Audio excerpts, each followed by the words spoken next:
let's do this. Transformers The Last Night is coming out very soon, and I wanted to do reviews of all 4 Transformers movies, but I did not have any bit of energy within myself to actually sit down and film and talk about it and then edit and publish individual videos for all 4 movies. I really don't want to put myself through that, and I thought that there must be a simpler way of doing it, and this is that simple way. This is going to be a mega review of all 4 movies. Yay! A little bit of background for me and Transformers. When I was 9 or 10, some relatives of mine from England had brought home some VHS tapes of the Transformers series, including the Transformers movie and a whole bunch of different things, and that was so cool for us to watch. It was a very engaging show, just for kids. It was bright, it was colourful, had great sound, cool voices. It got, it had those little emotional moments in the original Transformers movie, and it still has a little bit of a special place in my heart. I love the Transformers toys also when I was a kid. So going into the first Transformers movie in 2007, I was 10 or 11, and just going in, I was so excited. And I remember when the movie was just about to come out, they had a teaser that came out on the website all the way back in 2007, so it took a long time to load up this first teaser. Oh my god, it blew mine and my brother's minds apart.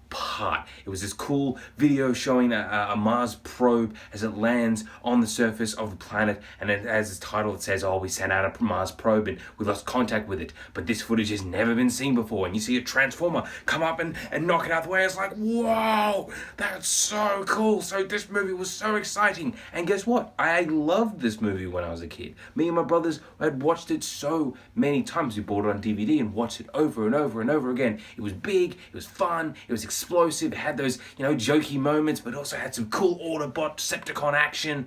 Yeah, it was just, it's so much fun. And now, having rewatched it as my 21-year-old self, oh god, no, does it not hold up. Some people out there say that it's the best one. I don't think so. It still has those few little parts that are not so bad, but there are so many things in this first Transformers movie that it was pretty much the catalyst for all the stupidity that we would have with the following films, such as the low-angle cinematography where you can barely tell what the hell is going on. I know which Autobot is which, and I know which Decepticon is which, but if I'm looking at this from a film fan, from someone who understands the ideas of camera work and editing, my god, is this movie just lazily, stupidly shot.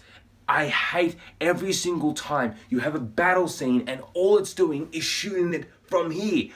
Why? What kind of benefit does that have? Why do you have to shake the camera so much in a big action sequence? Why do you have to center the image on a human character as he's running when all we care about is the robots that are fighting behind him? I don't understand that. There's also some really stupid dialogue in this movie. A little bit of racism as well, mainly with the Marine characters and how they have a fellow Marine who's Mexican who also just randomly speaks Spanish and English at just, uneven times, and then they keep saying to him, oh, speak English, dude, we don't understand what you're saying, your food's disgusting. It's like, what? If this movie came out to this day, it would just be ripped apart, but no, it was 2007, and I don't know, we let go of those sorts of things. There are those few little moments that I do still enjoy to this day. I still don't mind the actual opening sequence of this movie where Blackout transforms and shoots the entire military base. I like the design of this Decepticon character. He looks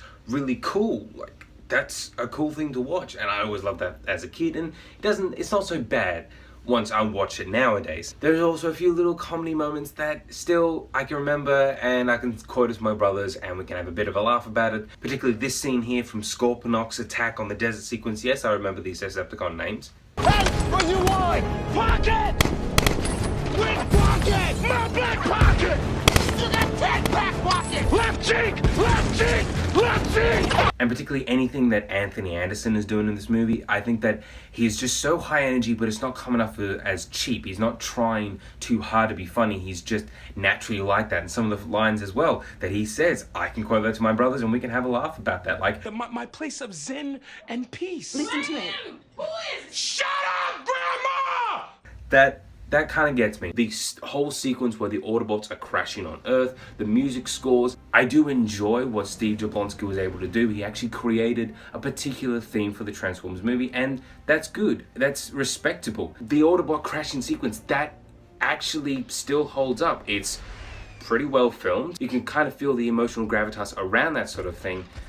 But that also is a problem because we don't actually see a fully fledged Autobot in his full robot form for the first 40 minutes of this movie that's called Transformers. We get that weird CD player Decepticon thing, and we get the police car, but it's just confusing why they would not actually put Autobots, the main thing, the reason why kids loved this show before, Optimus Prime and Ironhide and Bumblebee and all these characters, they didn't even show them for the first 40 minutes. In a simple word, it is perplexing why they would do that sort of thing. The direction is still the same Michael Bay style. He still has just needless explosions everywhere. He likes to focus in on hot girls, and he put Megan Fox in this movie even though she's a terrible actress, and I just don't understand why anyone looked at this movie and thought, yeah, this is pretty good. I love watching Autobots, who are these great, inherently good heroes, clumsy about in a backyard. Oh yeah, that's wonderful stuff. I love watching Shia LaBeouf run around going, no. I don't mind Shia LaBeouf as an actor, but he is just grating in this movie. And he doesn't get any better than the rest of them. This first movie also, like a bunch of the other movies, has so many questions around it that never get explained. Mainly with Megatron and the Allspark, two important plot points of this movie, and they're both hidden by this secret Sector 7 organization there behind the Hoover Dam. And I'm just thinking, one, how did the American government in the 1910s and 20s find, remove, relocate, ship, unpack, keep frozen, and hide away a giant 100-foot transformer who is Megatron? Because they say that, okay, we found him in the Arctic Circle, and we put him in this facility, and we have kept him frozen. But it's like, that doesn't make any sense, because modern cryopreservation didn't reach adequate heights until the 1950s. So what did you do for the 40 years between when you supposedly found him in like 1918 or whatever, and when modern cryo-freezing actually got to a good point? I know I'm trying to put logic into a Transformers movie. I know you're not meant to do that, but it just still doesn't make any bloody sense. I don't like the idea of turning off your brain to watch a movie. That is stupid. Why do that? Why can't I just watch a movie and understand what it's trying to tell me? Why do I have to ignore pretty obvious, blaring questions? Also, the Allspark itself doesn't make any sense. Like, how is it able to turn from this massive 200, 300 foot giant structure into a tiny little cube about yay big? That, I don't know, that completely defies the idea of physics.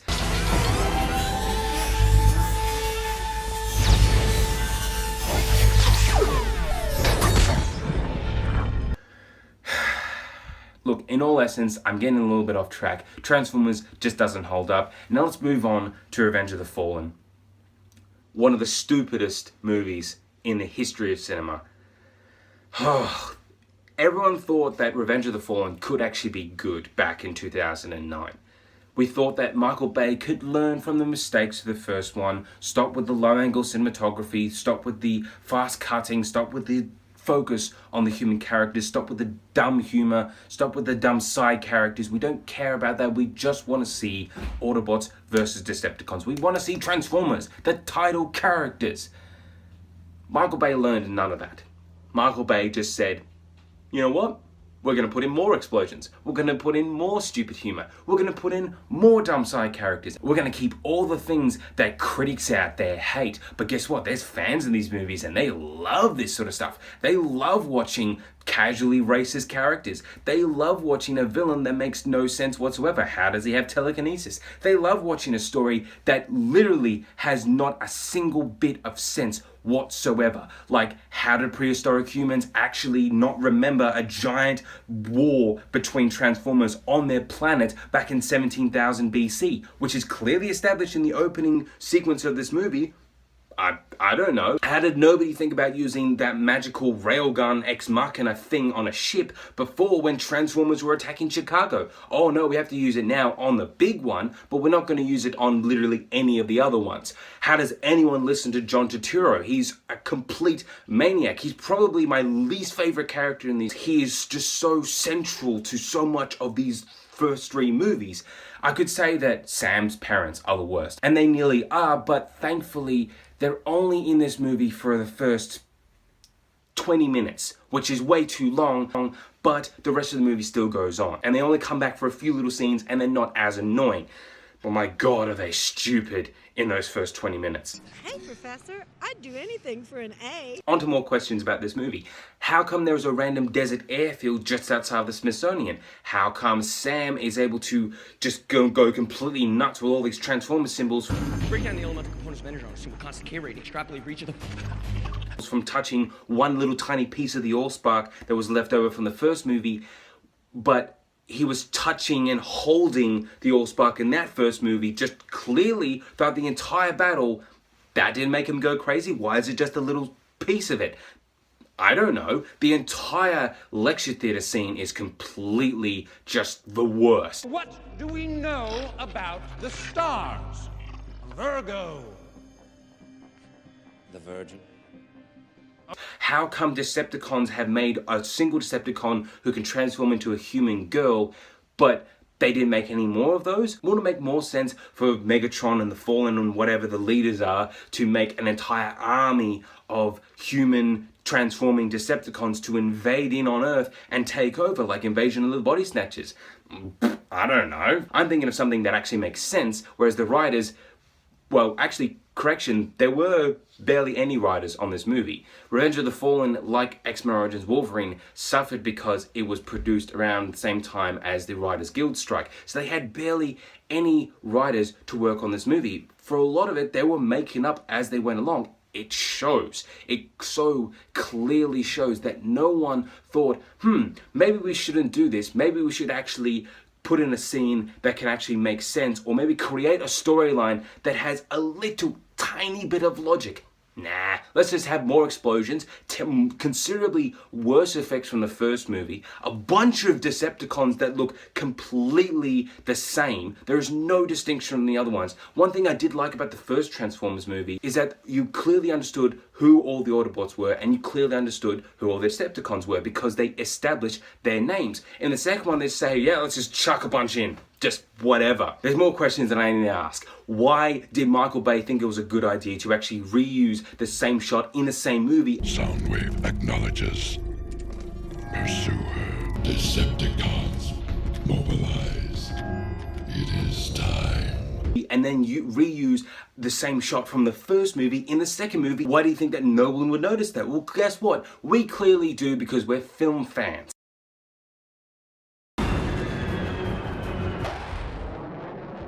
Why is it when Sam sacrifices himself, he goes to Transformers Heaven and meets all the Primes and they talk to him? Why not People Heaven? Because, I don't know, he's a person. He's not a Transformer. That doesn't make any sense. Why did Michaela think that keeping a Decepticon in a box around with her on a plane, going from one side of the country to the other, was ever a good idea? That's not. Why did anyone think that keeping Sam's roommate throughout the entire movie was ever a good idea? He was also close to being the worst. It goes John Turturro, Sam's parents, Sam's roommate. They were all just completely useless, stupid people I do not ever want to think about. I don't even want to watch any of their scenes ever again. I don't want to watch this movie ever again. This was an absolute pain to sit through. It is just one of the most stupidest, shameless, laziest films I've ever seen. There was like a handful of maybe small, little, tiny good things, I guess,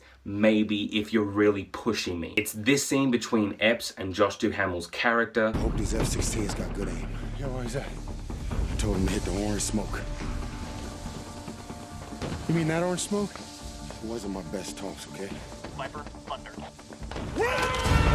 I also don't mind the actual effect of the Devastator Decepticon thing, or the Constructicons forming into this one thing. That looks okay, but then he doesn't do anything except for just eat sand, have a big pair of metal balls.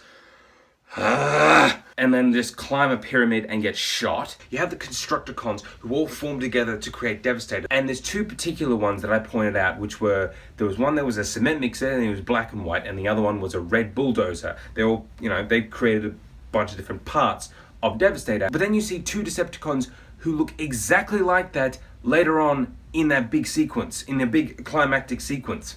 So, did they have duplicates of the same Decepticon?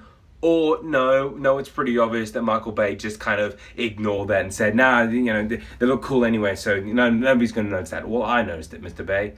I noticed it. This movie is still just so gratingly stupid. It is definitely one of the worst films of all time, because there's barely anything that you can actually watch really in this movie. It's just so much. It's 150 minutes long. I'd argue that that's an hour way too long. I just don't get what anybody working on this movie was ever thinking.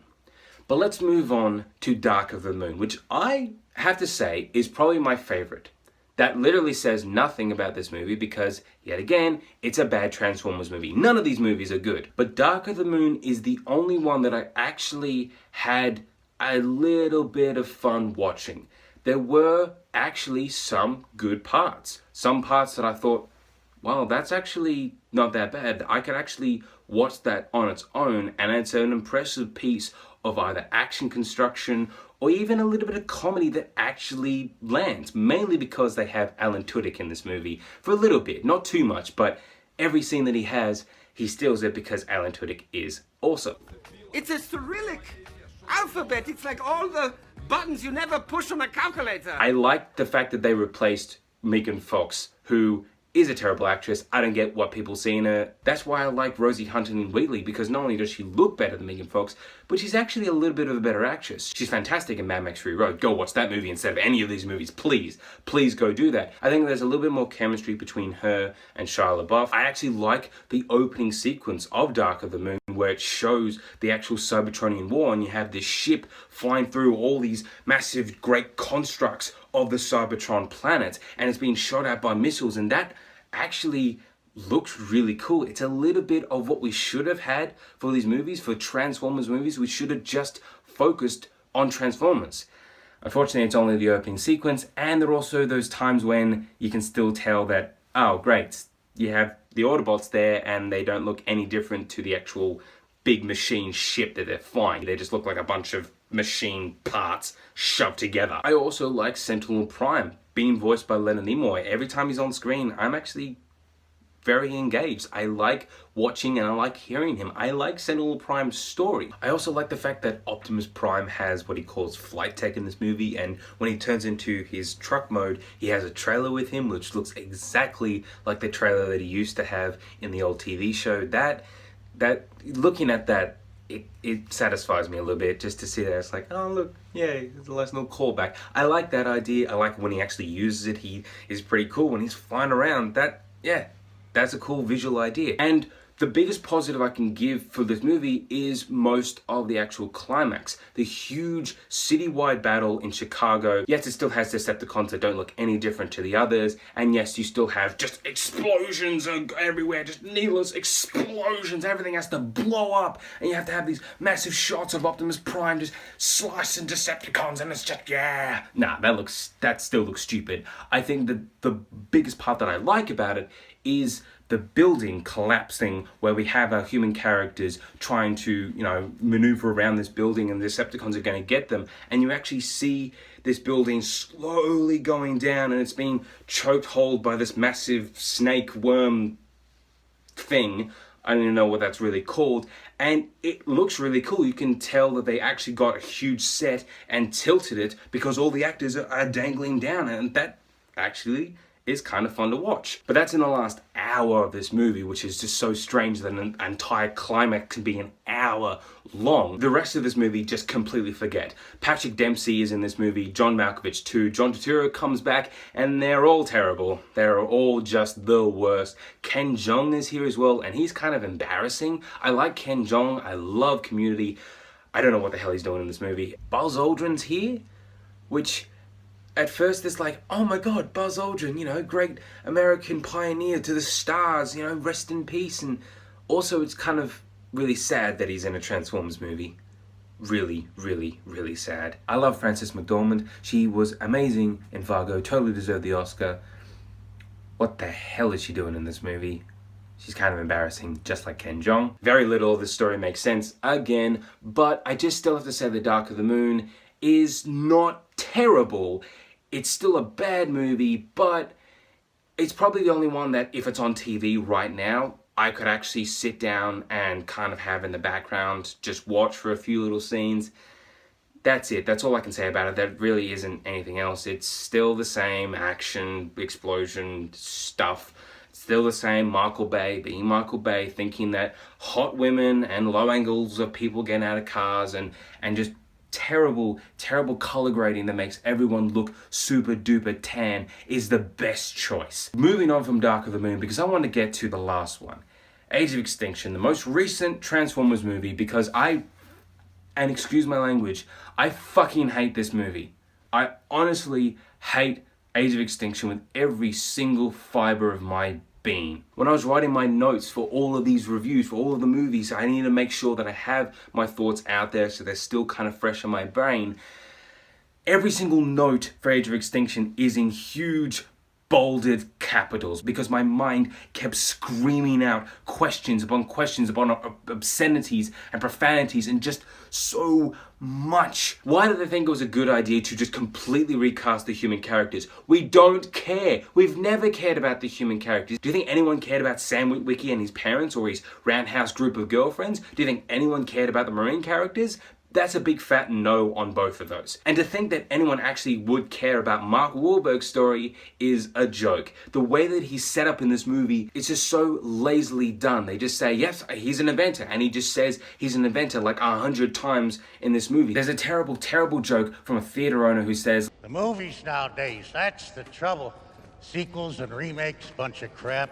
Ha, yeah, that's funny. That's a joke in a Michael Bay movie. The man who said multiple times, yes, this is my last one with this movie, this Age of Extinction. He said this was going to be my last Transformers movie. And now we have Transformers The Last Night. Yeah, because that makes total sense. This movie should have never been made. I don't get what the hell's up with the opening sequence. None of the Transformium creating the Earth to be metal and dinosaurs out of that nonsense. It's just utter nonsense. It doesn't make any sense. Why did you have to have the element being called Transformium? That is dumber than unobtainium from Avatar. What the fuck is up with the line? My face is my warrant. How did Mark Wahlberg kill the third, fourth villain human character with a football?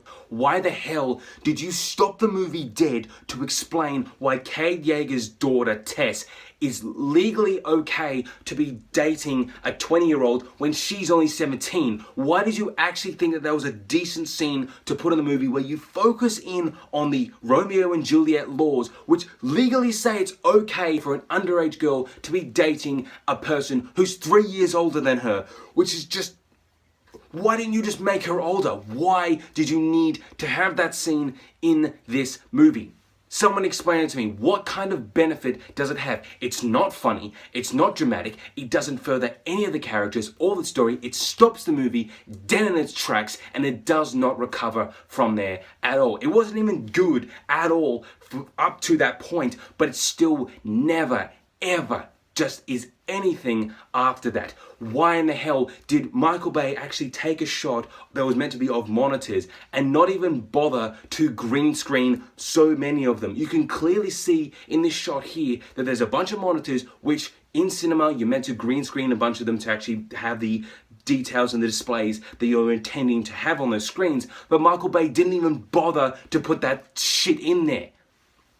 Someone explain it to me, please. Someone explain to me what the hell he was thinking. Why did he actually look at that and say, yeah, you know, that's a good shot. We're going to keep that in the final cut. I have no idea. Why did we actually have a shot in this movie of a car punching someone in the face? Why is it the effects in this movie are so terrible? In the first Transformers movie and in the third as well, the effects were pretty top notch. They were nominated for Best Visual Effects and totally deserved. sometimes I thought, wow, that actually looks totally realistic. But in this movie, the frame rates are so horrendous. I can clearly tell that they're just green screen, just messes that are just shoved onto the film with no care for what they actually look like. They look so contrived and so unbelievably dull and stupid. It is a pain to look at every single one of these Transformers. Why is it after watching this movie, I kind of don't like Kelsey Grammer or Stanley Tucci that much anymore? I used to really enjoy them, but they are terrible in this movie. Why would you bring Megatron back at all? I didn't care when he died. I actually was kind of thinking, thank you, god damn it. I don't care about his story anymore. But no, we have to bring Megatron back because he's the ultimate baddie. Why? Why did you have to do that? Keep Lockdown as the big villain. This movie has so many villain-ish characters that it's so hard to keep up with who likes who and who's involved with who. Why, when they're on the ship and then they get off it, why do they think it's a good idea to climb on the cables down to a building? There was no way for you to actually get off those cables and be on the building and be okay. That would not have worked. Why didn't they just go onto the ship that all the other Autobots are trying to get ready to fly off the big ship?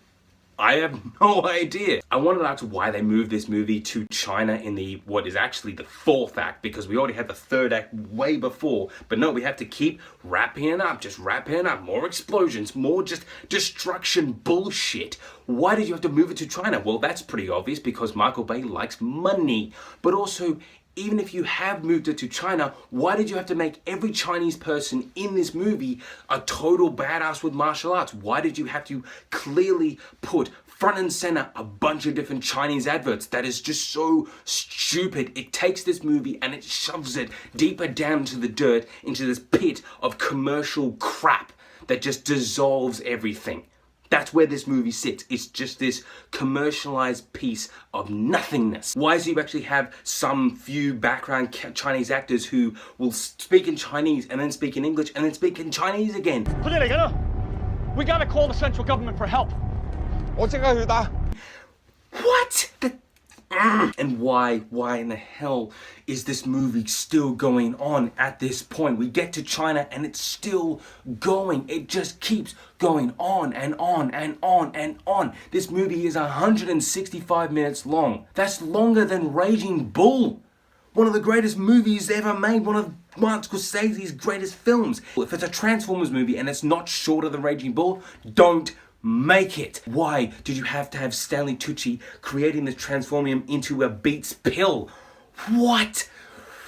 Why did you have to actually have a full scene of... It's your car? Huh?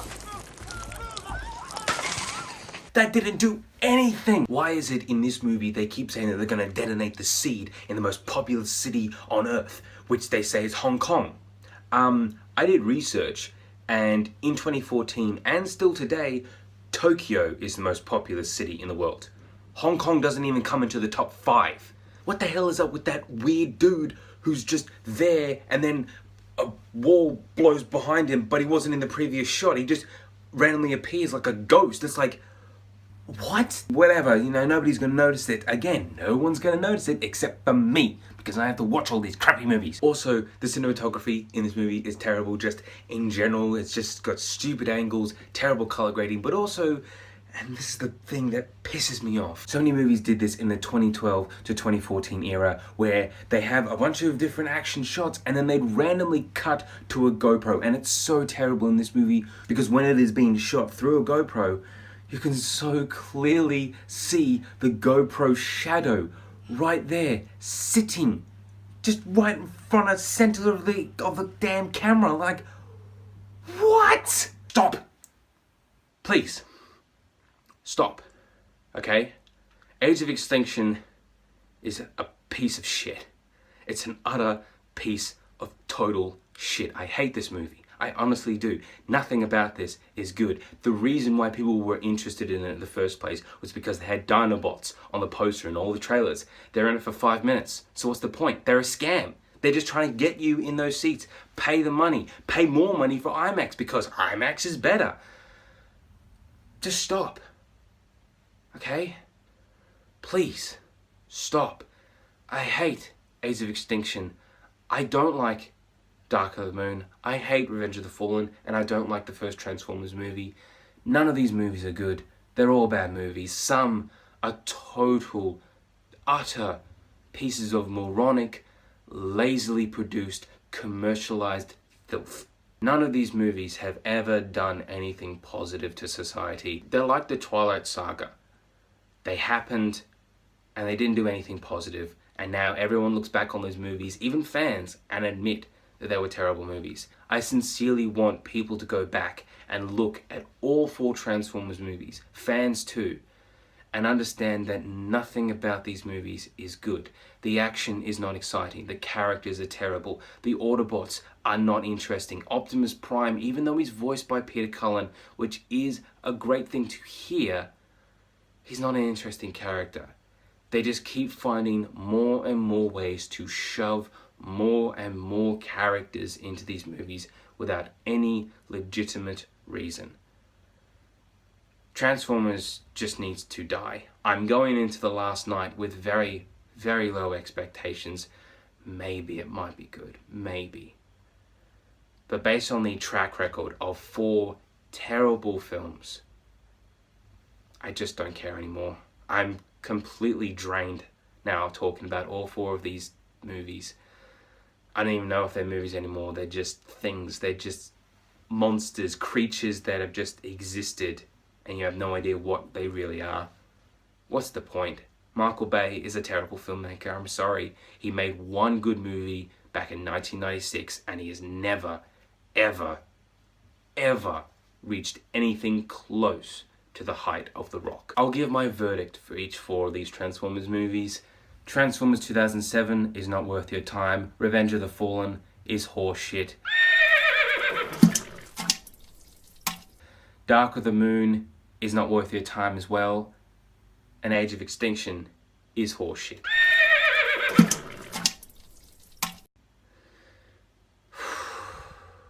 Can I never talk about these again? Can I never watch these again, please?